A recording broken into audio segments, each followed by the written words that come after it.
부산 분양시장 봄은 아직 멀었다 하는 기사가 있어서 가져왔습니다. 오늘 이번 주에 특별하게 지금 분양 청약 공고가 나온 건 없습니다. 부산, 울산, 경남 통틀어서 청약 공고 나온 건 없어요. 그래서 이건 저번 주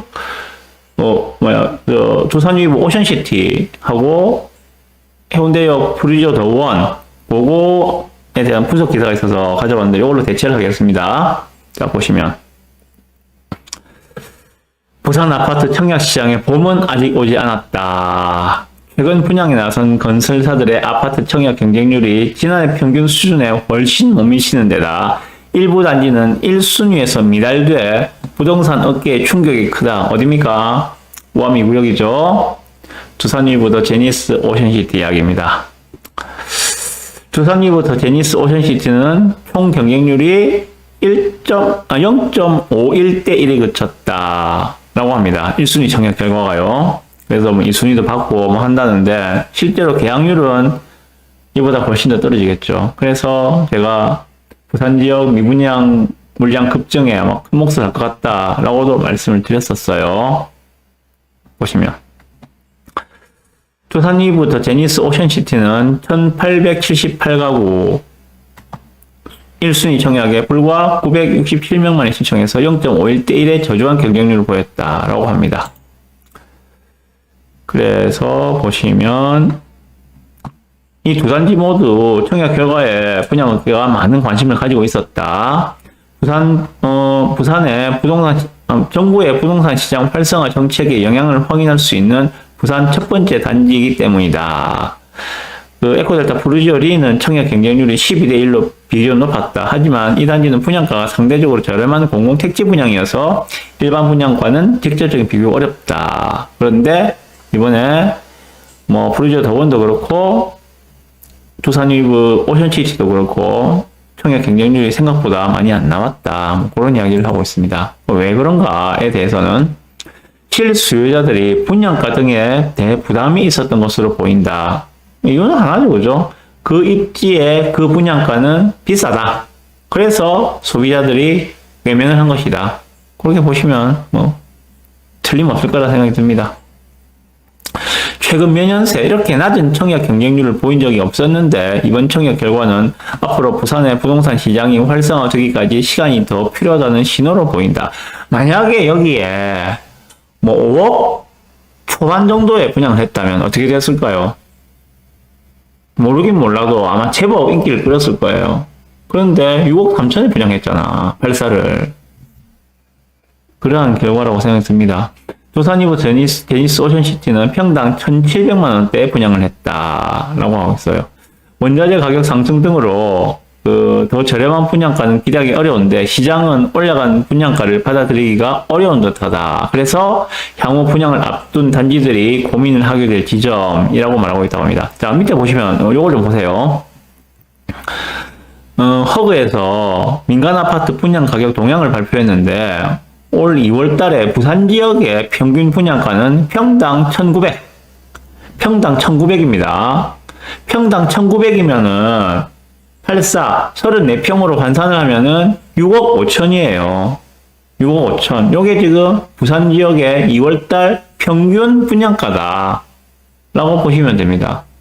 우암 2구역 같은 경우에는 평균보다 약간 낮았죠. 6억이었잖아요. 84가. 평균 분양가가 지금 6억 5천입니다. 부산에서. 그래서 제가 이것을 개설할 것인지, 개설하지 않을 것인지 판단하는 기준을 제가 말씀드렸습니다. 뭐였습니까? 5억 초반대였죠, 그죠? 만약에 지금 신축 입주장에 5억 초반에 개설할 수 있는, 84 기준, 5억 초반에 개설할 수 있는 물건이 있으면 그것은 잡으셔도 후회하지 않을 것이다.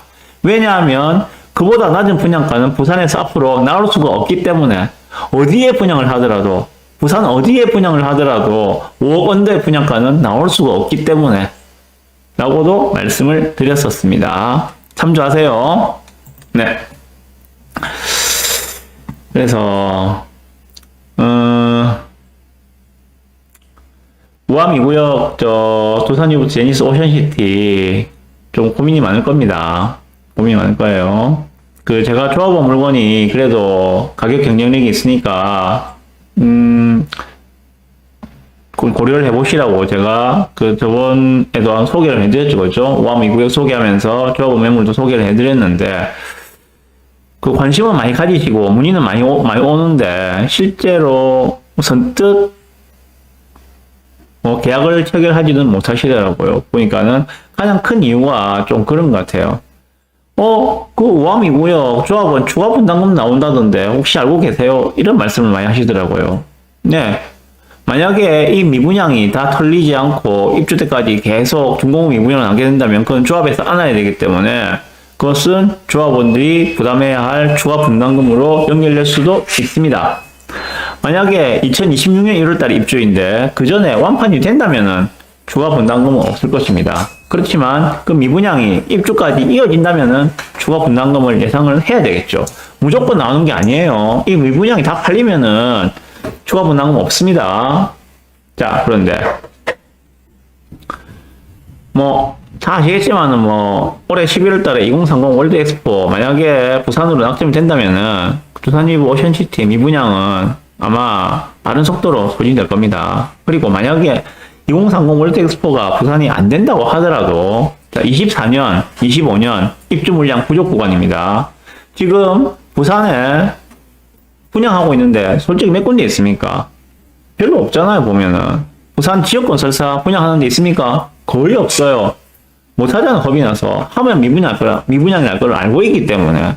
분양가를 낮출 수도 없잖아. 그럼 자기들이 손해니까. 이러지도 저러지도 못하니까 그냥 좋은 시기가 올 때 분양할 거야. 라고 하면서 기다리고 있는 중이거든요. 자, 이런 상황에서 24년, 25년은 입주 물량 부족 구간입니다. 입주 물량이 부족하면은 쌓여있던 미분양이 소진될 수밖에 없거든요.